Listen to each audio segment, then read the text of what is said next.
En fait, j'ai passé des années à me saboter sans m'en rendre compte. C'est-à-dire que dès que je construisais quelque chose dans ma vie, dès que ça commençait à ressembler à quelque chose, dès que ça commençait à être stable, je le cassais pour recommencer à zéro.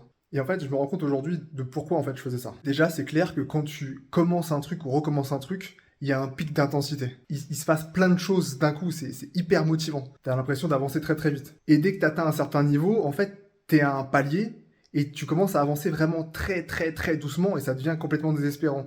Du coup, c'est le moment où je cassais tout, je recommençais. Ma première boîte que j'ai montée quand j'avais 20 ans, j'ai arrêté au moment où ça commençait à bien marcher. Alors j'avais certaines raisons d'arrêter cette boîte, mais en vrai, je pense que c'était au fond du sabotage et une addiction à cette espèce de, ouais, de sentiment vivifiant, de recommencement, genre il se passe un truc, tu vois. Parce que finalement, stabiliser n'importe quoi, c'est hyper ennuyeux.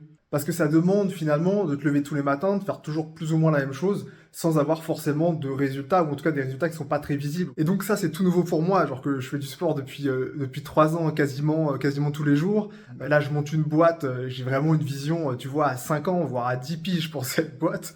C'est vraiment tout nouveau pour moi. Et c'est vrai que ça me demande d'accepter, faut le dire, une part d'ennui. Parce que oui, c'est stimulant, mais en fait, c'est pas stimulant tous les jours. Mais au fond, est-ce que ce serait pas juste le passage à l'âge adulte? Tu vois? Parce que juste, je suis pas en train de devenir adulte. Donc pas un adulte triste et résigné, mais un adulte quand même, tu vois.